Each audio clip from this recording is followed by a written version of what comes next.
Selain Tionghoa, warga Bangladesh juga termasuk paling mudah dijumpai keberadaannya.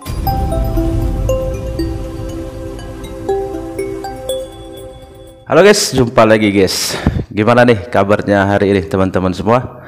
Pastinya kabar teman-teman semua dalam keadaan sehat walafiat ya, dan keluarga juga semuanya dalam keadaan sehat-sehat walafiat. Dan kali ini guys ya, saya ingin mereaksi satu video miliknya Dunia Scoop ya. Kita kan sama-sama tahu guys ya, Bangladesh itu kan sekarang sangat-sangat banyak ya di negara Malaysia sana, buat rakyat Malaysia itu merasa geram ya, merasa gerah saking banyaknya orang-orang Bangladesh di sana.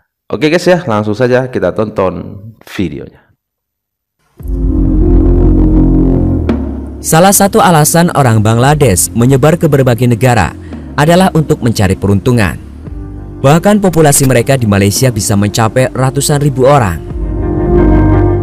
Jumlah tersebut tidak terlalu mengejutkan, mengingat mereka mulai menapaki negeri jiran sejak abad ke-15 dan abad ke-16, tepatnya era Kesultanan Malaka.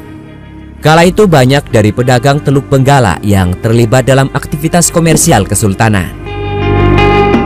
Namun warga Bangladesh yang datang ke Malaysia secara resmi untuk mencari pekerjaan awalnya berjumlah 500 orang sekitar tahun 1986. Mereka umumnya bekerja sebagai petani di ladang. Melihat potensi tersebut, kedua negara pun membuat perjanjian peringkat kerajaan mengenai ekspor tenaga kerja tahun 1992. Tahun 1999, sekitar 385.495 warga Bangladesh telah diberangkatkan ke Malaysia untuk bekerja. Padahal saat itu 229.000 warga Bangladesh telah menetap di Malaysia. Banyak. Jumlah tersebut membuat angka tenaga kerja dari Bangladesh di luar negeri mencapai 12%. Karena jumlahnya yang besar, tidak jarang tenaga kerja Bangladesh direkrut secara ilegal. Hal itu tentu menjadi pelanggaran terhadap para tenaga kerja. Sekitar tahun 2006 dan 2008, jumlah malpraktik di sana berkembang pesat. Hingga akhirnya perekrutan pekerja dari Bangladesh dihentikan awal tahun 2009. Setelah menutup akses bagi tenaga kerja asing dari Bangladesh selama 4 tahun, Malaysia perlahan mulai membukanya kembali pada tahun 2012, namun tetap dalam jumlah terbatas.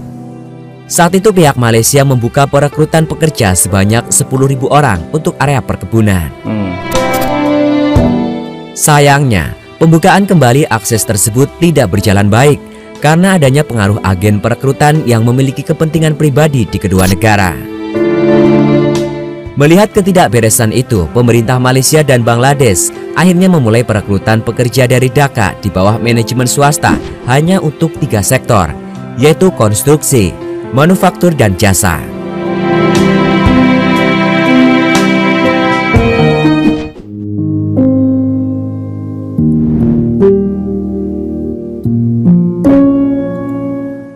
Secara garis besar, mayoritas kelompok penduduk Malaysia berasal dari ras Melayu, ras Tionghoa, serta ras India.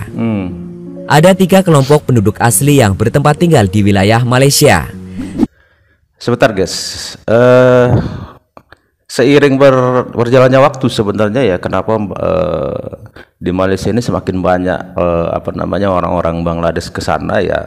Terutama ya salah satunya ya tentang keputusan kita ya, tentang keputusan pemerintah Indonesia ya, yang sempat menghentikan pengiriman tenaga kerja kita ke Malaysia karena pihak Malaysia melanggar perjanjian ya. Mungkin teman-teman kan sudah tahu ya beritanya. Dan pada saat itu seorang menterinya Malaysia dengan sombong ya, dengan arogannya, dengan mengatakan bahwa ada banyak sekali negara-negara yang siap masuk ke Malaysia ya, terutamanya Bangladesh ini ya, untuk bekerja.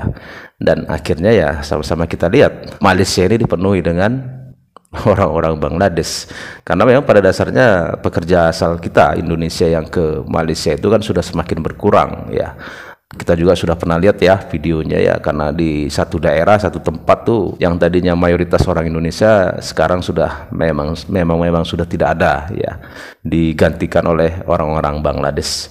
Dan karena saya yakin juga ya, karena orang-orang kita sendiri sebenarnya kan sudah enggan ke sana. Orang asli di Semenanjung, orang Penang di Sarawak, serta orang Rungus di Sabah.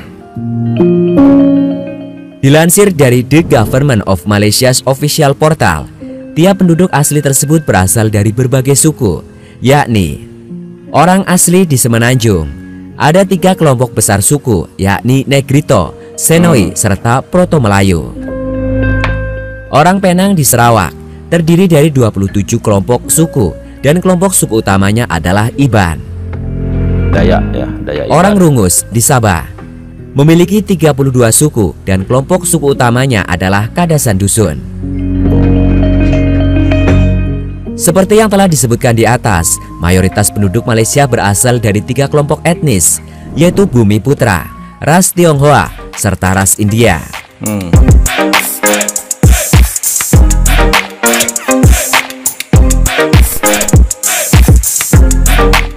Bumi Putra atau ras Melayu. Mayoritas penduduk Malaysia berasal dari kelompok ras Melayu. Kira-kira jumlah penduduknya sekitar 61,8% dari total penduduk Malaysia. Penduduk ini menggunakan bahasa Melayu sebagai bahasa sehari-hari serta menjalankan tradisi Melayu. Umumnya penduduk beretnis Melayu memeluk agama Islam.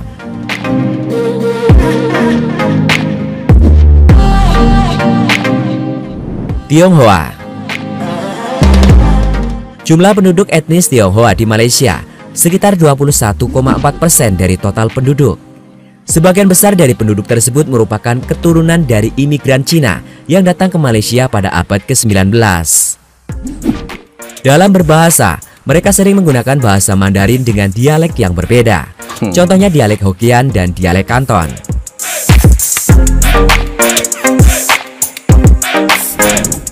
India. Jumlah penduduk etnis India di Malaysia sekitar 6,4% dari total penduduk. Mayoritas penduduk etnis India di Malaysia menggunakan bahasa Tamil. Jumlah penduduk etnis India di Malaysia sekitar 6,4% dari total penduduk. Dalam keseharian mereka masih sering menggunakan bahasa Tamil. Ya ini ya guys ya, jelas kan berbeda dengan kita ya. Kita semua mau etnis apa dia ya, etnis Tionghoa kah, etnis India kah, semuanya bahasa Indonesia ya. Bahasa Indonesia wajib dituturkan oleh siapapun orang-orang Indonesia yang terlahir menjadi warga Indonesia harus bisa berbahasa Indonesia ya kan. Beda dengan negara tetangga kita ini. Ada warga negaranya nggak bisa berbahasa kebangsaan tuh lucu gitu, kok bisa gitu.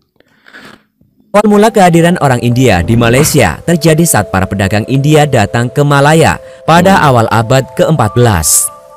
Kemudian pada abad ke-19, gelombang imigran India datang kembali ke Malaysia karena perkembangan ekonomi yang sangat pesat. Saat itu lebih dari 90.000 orang India mendarat di Malaysia setiap tahunnya.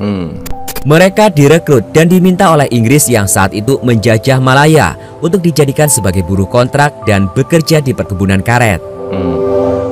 Karena sebagian besar orang India di Malaysia didatangkan oleh pemerintah Inggris untuk bekerja sebagai buruh di perkebunan, maka dari itu sebagian besar dari mereka tinggal di sejumlah negara bagian yang memiliki perkebunan terbesar di Malaysia, seperti Selangor, Negeri Sembilan, dan Johor. Itu tadi keberagaman etnis di Malaysia dengan 3 kelompok mayoritas, Melayu, Tionghoa, dan India.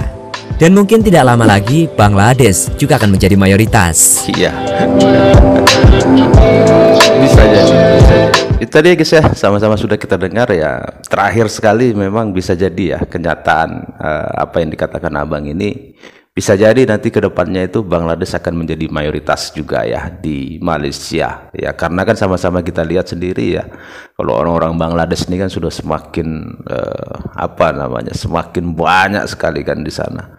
Bahkan banyak juga di antara mereka itu justru membuat ulah ya kan, dan membuat warga setempat di sana istilahnya jadi gerah kesal ya.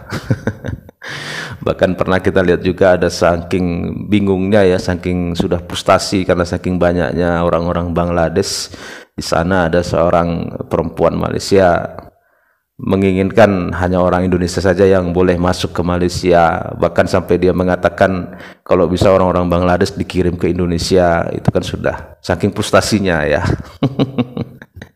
Jadi kalau menurut teman-teman seperti apa? Kasih komentar ya. Dan sampai di sini dulu videonya. Semoga video ini bermanfaat. Sampai ketemu lagi di video-video selanjutnya. Tetap semangat. Salam sukses buat kita semua.